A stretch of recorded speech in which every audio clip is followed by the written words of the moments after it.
السلام عليكم soo dhawaada asxaabay qaybtii labaad ee barnaamijkeena dililka ugu khatarsanaaday dunida ka dhacay taariikhda inta la og yahay fadlan walaalintaada muuqaalka bilaabay videoga like noo saar haddaad nagu cusubteen subscribe saar channelka iftiinka xogaha ku soo dhawo muuqaalka mar labaad dilka lixaad Martin Luther King dad badan ayaa maqlay Martin Luther King wuxuu ahaa maskaxdii ugu weyneed ee aasaastay dhaqdhaqaaqii xuquuqda shacabka Mareykanka wuxuu si weyn dagaalka afka ugu qaadi jiray kooxihii cunsuriyiinta ah ee caddaanka ee dadka Mareykanka waxaanu ahaa nin madow horaantii sanadkii 1968 isagoo taagan deyrka gurigiisa dabaqa labaad ayaa si xun toogasho loogu dilay ninkan toogtay ayaa la odhan jiray James Earl waxaanu u baxsaday magaalada London markii dambe waa la soo qabtay James wuxuu ahaa nin cad oo diidan xuquuqda dadka madow nooca dilka loo dilay waxa dil midab takoor ama dil midab nacay dilka toddobaad Abraham Lincoln wuxuu ahaa madaxweynihii 16aad ee Mareykanka wuxuu xilkay 1861 ilaa 1865 madaxweyne Abraham wuxuu taageero weyn siiyay xorriyadda dadka madow ee Mareykanka sanadkii 1865 ayuu madaxweyne Abraham tagay tiyaatar isagoo doonayay inuu kaga qayb galo riwaayadaha ee dhagaya fanaaniinta madadaalada ee dadka ka qosliya waxaana arrintan ka warhayay ninka doonayay inuu dilka fuliyo oo la odhan jiray John Wilkes oo ahaa basaas madaxweyne Abraham muusi ka xaysan ilaaladiisa gaarka ahayd balse wuxuu kaliya goobta tiyaatarka ilaalinayay 3 askari taasina waxay fursad dahab ah siisay Wilkes oo ahaa ninka dilka fuliyay markii madaxweynihii galay tiyaatarkii uu fadhiistay ayuu madaxa ka toogtay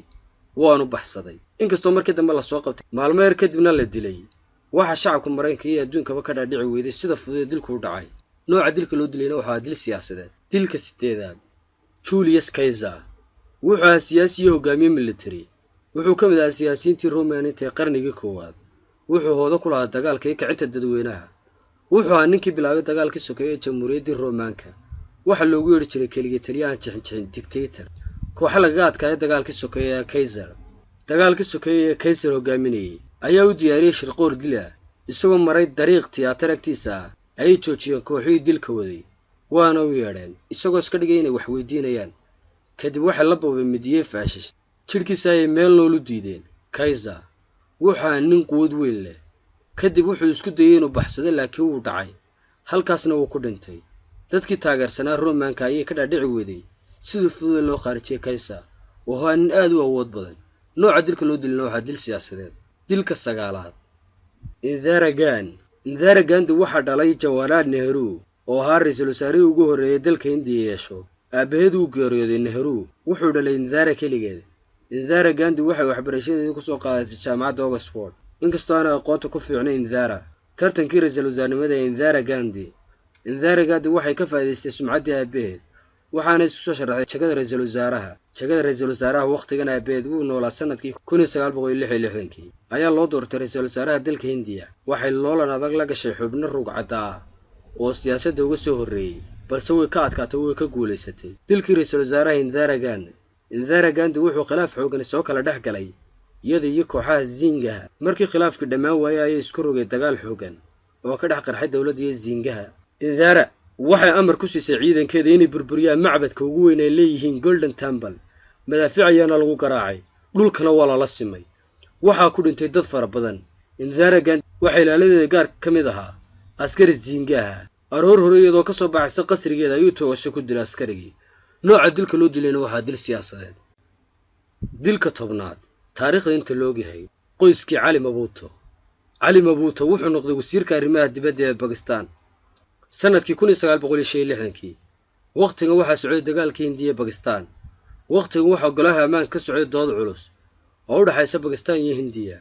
wuxuu ahaa nin dheer oo aftahan ah hadaladiisu waxa caan ku noqday hadal uu yiri madaxda dawladaha dunida saddexaad kii dalkiisa daacad noqday sirdoonka Mareykanka Said ayaa shirqool ku dilay kii xiriir fiican la sameeyay Mareykanka shacabkiisa ayaa ka soo horjeesta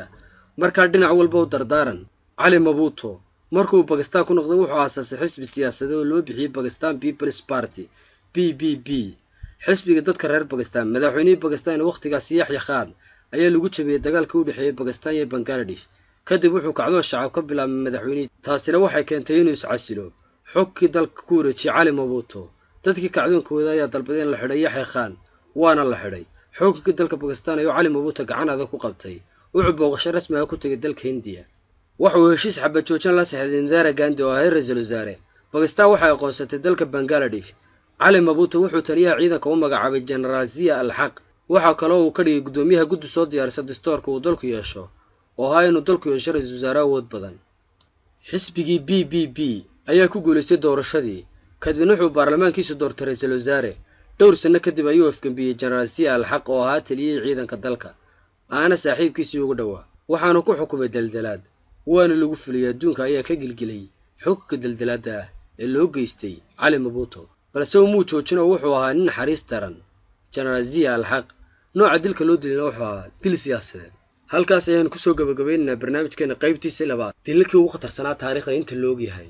fadlan fiidiyowgan dadka hesha like saar, haddaad nagu cusubtayna subscribe saar oo nagu soo biir. والسلام عليكم.